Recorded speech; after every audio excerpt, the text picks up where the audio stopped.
What is a buyer's agent? Do you need a buyer's agent? Do you want a buyer's agent? Well, I'm very excited to present a 3-part series, today being part 1 of what is a buyer's agent, going over the process. You don't want to miss this, so stay tuned.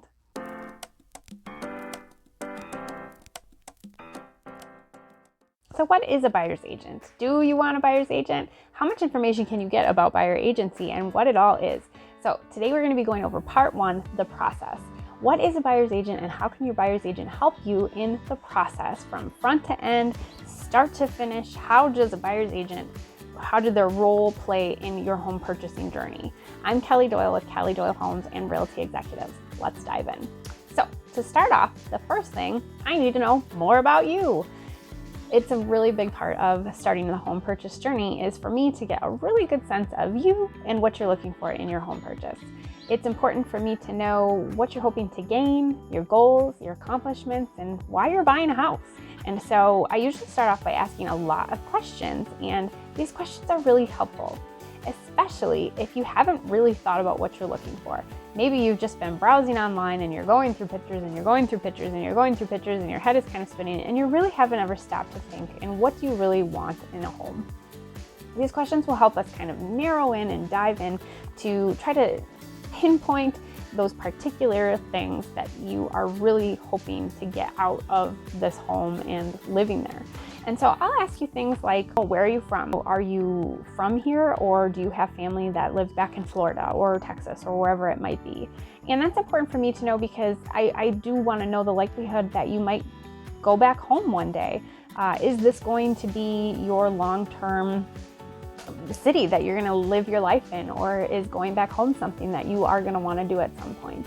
That's just important because if you're going to be in the home for under 5 years or around 5 years, that's more of a short-term turnaround that you're going to need to be able to gain equity quickly in that home over a short period of time, versus if you're buying a home to kind of live there for a longer period of time, maybe 10 years, maybe 20 years, you're going to have more time to recoup equity in that home. And so my advice will probably be a little different depending on your situation. Other things that I would need to know are, things like, where do you work? How important is it to have a short commute, or do you not mind a commute? Or are there certain roads you really want to avoid, like rush hour traffic on the Beltline or something of that nature? And so that's really important for me to know as well. And so I really know the proximity of where we're looking. If I only have a very small community that we're looking in, that can help me to help advise you as far as what's realistic to expect out of that. If you're looking in a really big range of cities and suburbs and you have a really big area that you would consider, that's good for me to know too, because I can advise you on, maybe having too many options and how to maybe sort through those. Your lifestyle. Are you homebodies? Are you on the go all the time? Are you home a lot? Are you not home a lot? Do you plan on entertaining? Do you plan on fostering, dogs and cats? Whatever you kind of do at home is important, because when we're looking at homes, if you do have envisions of entertaining, let's say, or having people over for dinner parties, and we check out a home with a really great layout that would really accomplish that and give you the ability to have a lot of people over, I might let you know that, because maybe you aren't thinking about that when we're in the home. Or maybe you're more homebodies and you don't need those big wide open spaces as much. That's good for me to know as well, just when we are viewing the homes, to see how it would match your need. And so there's various questions that I will dive in to ask you to help you kind of narrow in on that search and really pinpoint what we're looking for, and to get a really good idea of what you're trying to accomplish out of your home purchase. Next. So after I get a really good feel for kind of who you are and where you're going in life and what you're kind of trying to accomplish out of this home, let's start diving into the process, right? Let's get into the meat and potatoes of it all. And so today, that's kind of what we're going to be overviewing. So basically, front to end, from starting the home purchase journey and starting to look at homes all the way to closing, what does that look like, and how can I as a buyer's agent help you along that journey? So let's start off. So first thing is, what's on the market and what can I show you? I can show you anything and everything, pretty much. Anything and everything. that's on the market, no matter who it's listed by. If it's listed by First Weber, Coldwell Banker, Stark, Keller Williams, Realty Executives, whoever it might be, EXP. There's so many different brokerages out there. It really doesn't matter. I can show you anything and everything that's on the market. The only thing I don't usually start off with in showing you homes are for sale by owners that are not listed on the multiple listing service. There are for sale by owners that are on the multiple listing service, and those I can definitely show you. However, if somebody chooses to not have their home on the multiple listing service, I might not know about it. And you might find it because you drive by and they literally just have a little sign in their front yard or something like that. So those I don't usually start off with showing. And however, I'm not opposed to showing those in the slightest. I have definitely worked with for sale by owners in the past. It's just a conversation that needs to be had between the seller and I. And usually what I'll ask my buyers is say, hey, if you see a for sale by owner somewhere, all I do is ask that you just let me know, give me their phone number, and I'll give them a call and see if they have any issues working with an agent at all. And most often they don't. Usually sellers understand and know that buyers want representation, and they understand that some people just aren't comfortable dealing directly with the owner. It's an awkward and uncomfortable situation at times to try to negotiate and advocate for yourself at the same time. And it can be hard to do when you're dealing directly with seller and buyer. And so to have somebody do the go-between is helpful and can manage the transaction and whatnot. So all I ask of my buyers is that you give me their information, let me call them and find out if they are opposed to working with a realtor or not. And most often we are just fine and can move forward with these. The next step is educate you on current market conditions. So what kind of market are we in right now? Are we in a buyer's market? Are we in a seller's market? Are we in a balanced market?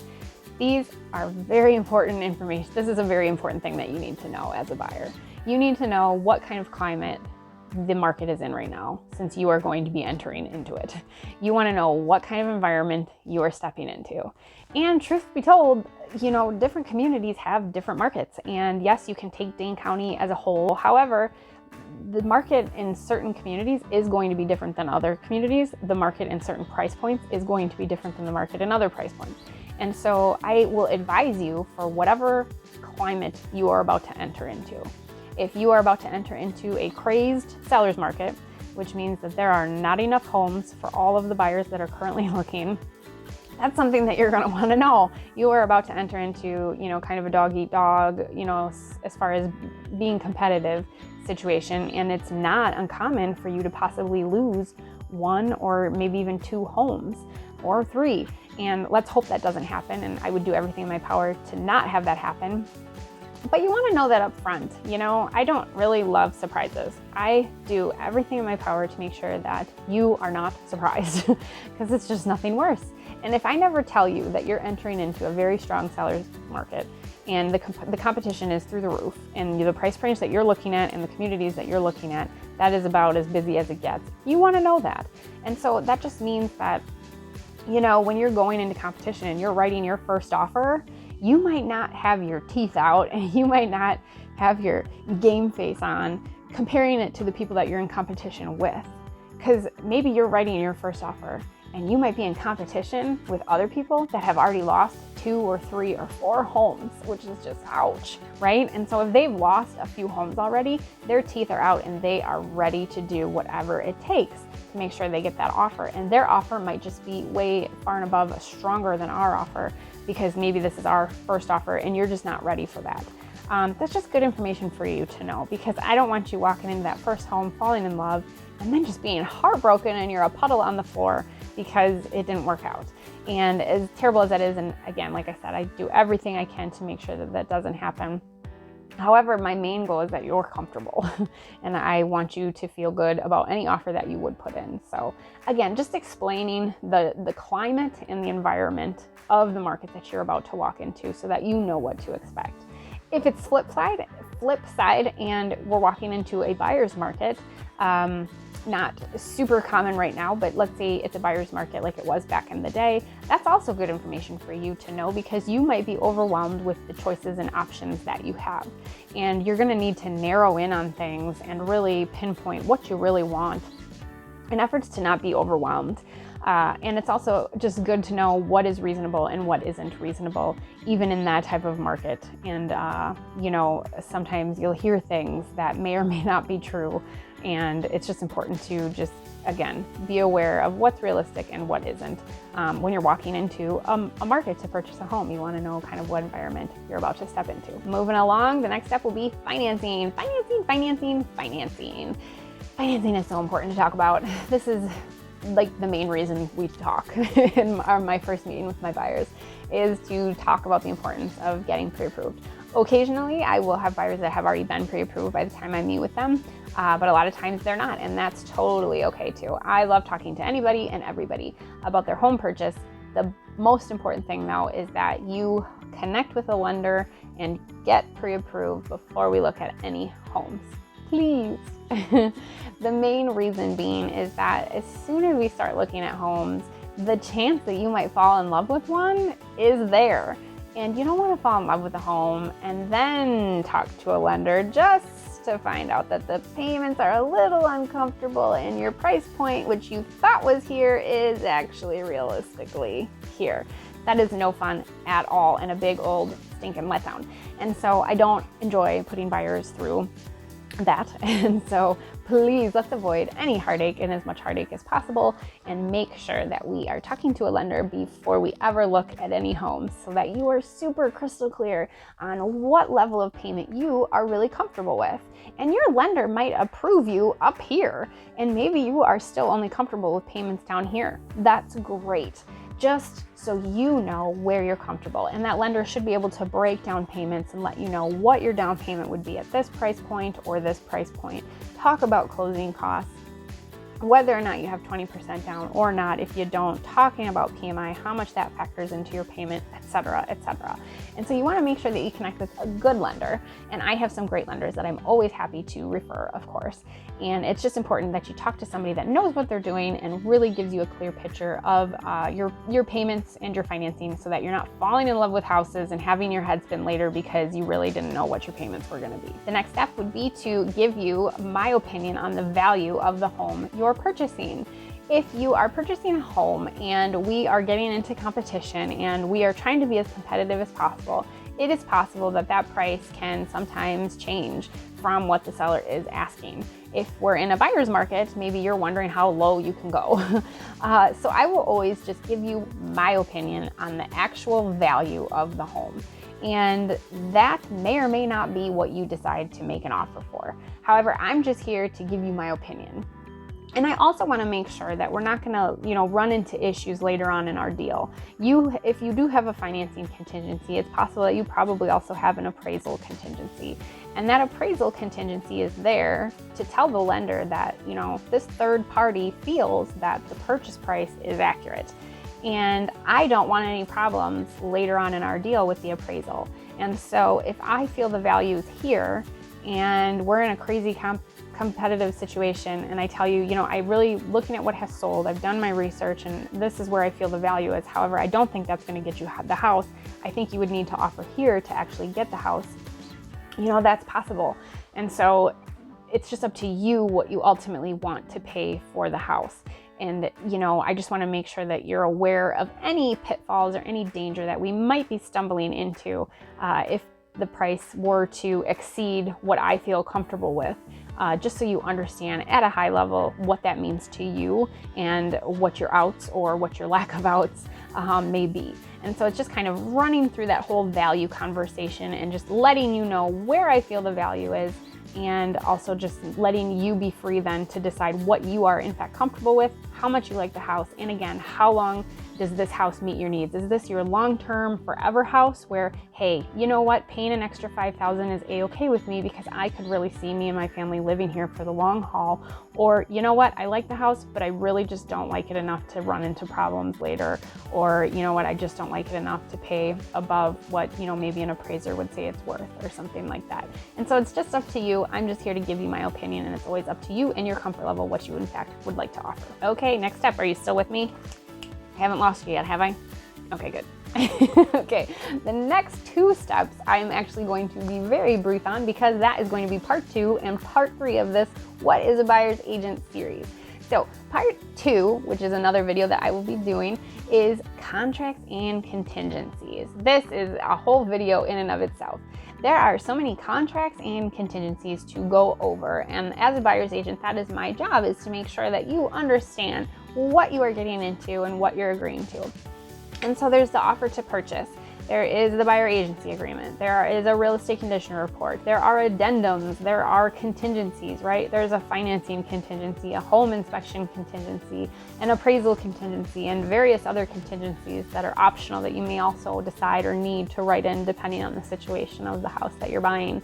And so you want to understand all of these contracts and contingencies. And as your buyer's agent, that's my job, to go through them all with you and make sure that we are drafting an offer that makes sense for you. So check out part 2 of What is a Buyer's Agent, and that will be diving in there on the contracts and contingencies. The third part to this wonderful What is a Buyer's Agent series is part 3, is negotiation, negotiation, negotiation. That's a fun topic. And I love talking about what is a buyer's agent as far as how can they advocate for you? How can they negotiate for you on your behalf?